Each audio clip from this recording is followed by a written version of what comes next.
Alright mga kapatid, di natin alam kung may katotohanan pero sabi nasa Pilipinas na daw ang nuclear bomb ng US mga tol. Hindi natin alam yan, hindi natin kinukumpirma yan. Pero eto'y ating pag-uusapan, ating aalamin, ating aralin kung meron bang katotohanan itong mga ganyang mga balita. No? Most dangerous US jet inarmasan daw, sabing ganun. At yung China mga tol ay natatakot sila at kinakabahan doon ngayon sa announcement ni Biden na parang magsisimula silang gumawa ulit ng mga mga tol, nuclear weapons 'no. Anyway, panoorin na lamang natin 'to mula kay Melvs Castle bilang, Pilipino mga tol.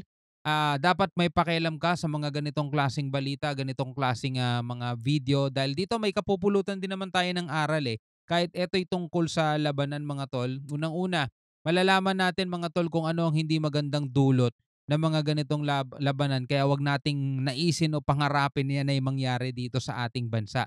Anyway, bilang isang Pilipino, 'wag mong kalimutan mag-subscribe kay Melvs Castle at kung di ka pa naka-subscribe dito sa ating YouTube channel, click mo na rin mga kapatid ang notification bell para ma-notify ka kapag may mga bago tayong reaction video tulad nito. Alright, so 'wag na natin patagalin 'to. Panoorin na natin mga kapatid. US missile na kayang burahin sa mapa ang Chinese military base sa South China Sea nasa Pilipinas na. Kasalukuyan na itong ikinakabit sa isa sa most dangerous fighter jet ng Amerika. Ano? US deployed new air-to-air missiles that could easily wipe out China military base. Uy, napakalakas naman nun. Ang F-22 Raptor na nag-ooperate ngayon sa may Luzon. Di lang yan ang kinakatakutan ng China. Nuclear weapons ng US mo ang kumpirmado na rin ng China ang ide-deploy sa ating bansa. Nako. Wala pang balita kung nasa Pilipinas na ba talaga ang nuclear weapon. Okay, so question pa yun, no? At parang nagkumakalat na haka-haka, mga bali-balita. Pero pag mga ganyan kasi dadalhin dito sa Pilipinas, mga tol, medyo, eto lang sa tingin ko lang maraming tututol. Alam nyo yun, lalo-lalo na yung mga pro-China, tututol talaga yun, mga tol. At siguro pag-uusapan pa yan sa Senado, baka si Amy Marcos tumutol din dun. Pero papaano nalalaman ng China ang gantong klaseng mga impormasyon? Talagang sigurong maraming spy tong mga Chinese sa ating bansa. Dito nakikiusap si Mao Ning sa US. Itigil na ng Amerika ang pagde-deploy ng delikadong nuclear weapons sa mga kalyadong bansa. Panaysisi pa raw ang Amerika na China ang tunay na banta sa pagkasira ng kapayapaan. Actually, ako sumasang-ayon ako dun. Mga tol, pag ang usapan natin kapayapaan dito sa South China Sea, isa lang naman talaga problema eh. Kapag hindi ka marunong kumilala sa batas, kasi yung batas mga tol ang gabay natin para magkaroon tayo ng kapayapaan eh. Maiwasan yung mga conflict, maiwasan yung mga tension, maiwasan yung mga labanan. Merong batas, halimbawa na lang sa UNCLOS o merong isang dagat sa gitna ng mga bansang to, di ba? Japan, Taiwan, China, Taiwan, Philippines, Vietnam, Malaysia, Brunei, 'di ba? May dagat sa gitna nila. Yung South China Sea kung tawagin. 'Di ba? Basta dagat 'yan. South China Sea tawag nila eh, pero karagatan 'yan mga tol. Lahat tayo nakapalibot diyan. So para hindi tayo mag-agaw-agaw kung saan ang atin diyan, yung UNCLOS or United Nations Convention on the Law of the Sea, nagbigay sa atin ng kanya-kanyang mga bahagi natin. O sa Pilipinas, meron tayong 200 nautical miles. 'Di ba? Ganon din ang iba, meron din silang 200 nautical miles. O bawat isa sa atin, meron na tayong piece of cake, slice natin. Pero ang gusto ng China, hindi, walang unklos-unklos.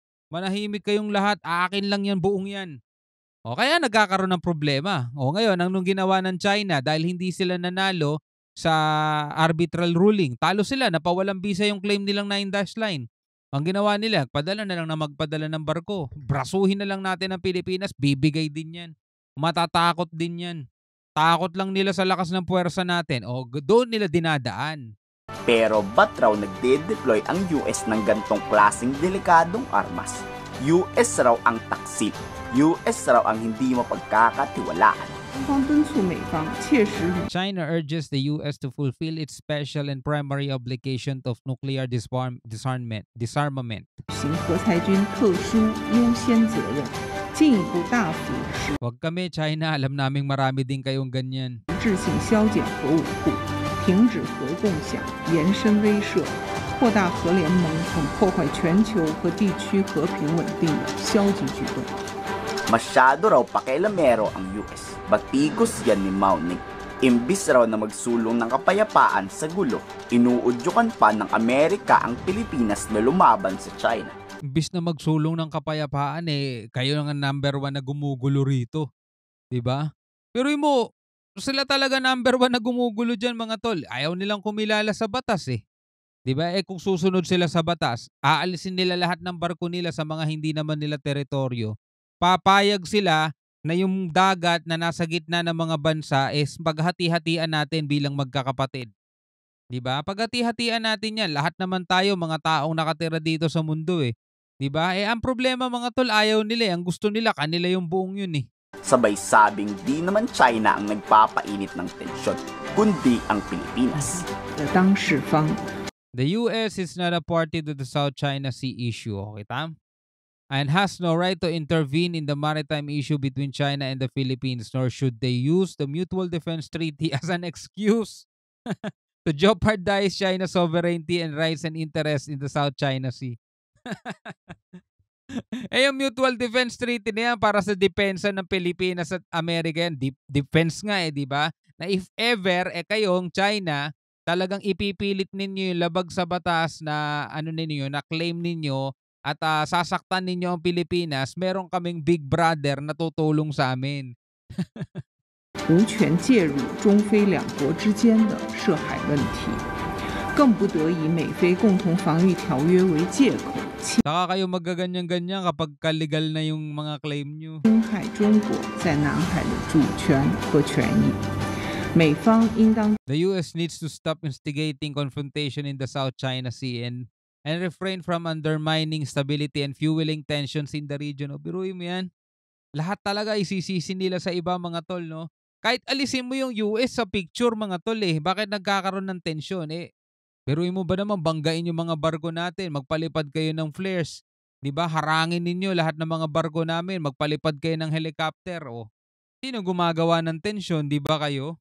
停止在南海挑动对抗，不要再破坏地区稳定，加剧局势紧张。 Ikwinento naman ng National Security Council ang buong istorya ng banggaan. May utos ang Philippine Coast Guard na pag binangga kayo tulad ng dati, banggain nyo rin. Pumalag kayo at huwag magpapatalo. Kung puro kasi tayo, iwas lagi. Yung sinabi nga wala ka tayo kasing narinig, wala tayong napanood na ganun Siguro opinion o ano lang yun ni Melvs Castle mga tol. Pero if ever na meron man talagang utos na ganun, di meron nga. Pero kung wala naman kasing nabanggit yung Coast Guard na nag-utos sila ng ganun, pag binangga kayo, banggain nyo rin Wala naman tayong narinig na ganung utos. Higing duwag ang Pilipinas. Pero di daw ibig sabihin na pumalag ay gusto ng magkagulo. Kung re-respetuhin naman daw ng China ang ating soberanya, di walang gulo.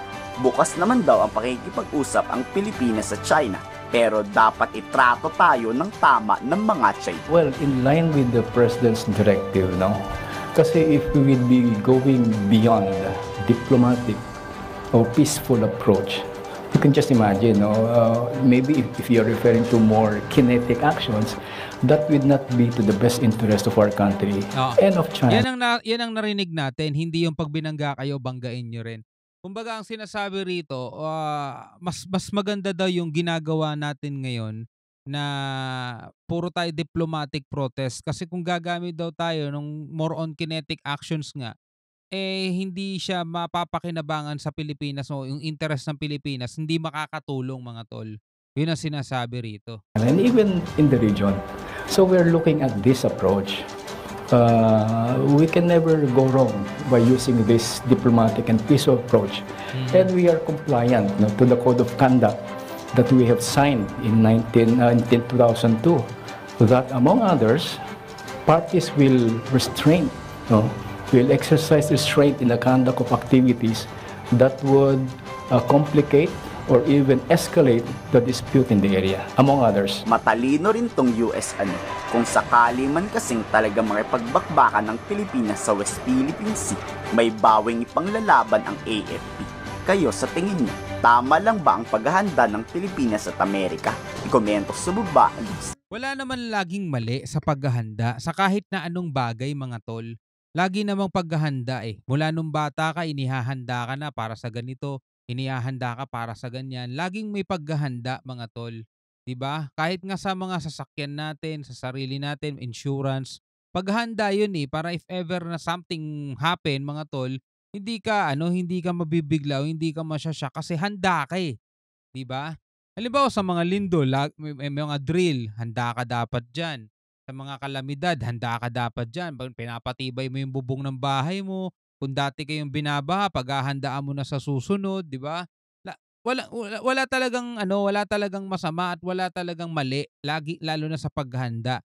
Pagdating sa mga ganitong usapan, oo, dapat talaga maghanda tayo. Hindi puwedeng tulog tayo sa pansitan, 'di ba? Anyway, bilang isang Pilipino, ano ang masasabi mo diyan? Comment ka na lang sa ibaba. Hanggang sa muli, ako nga pala si Showball D. Peace out.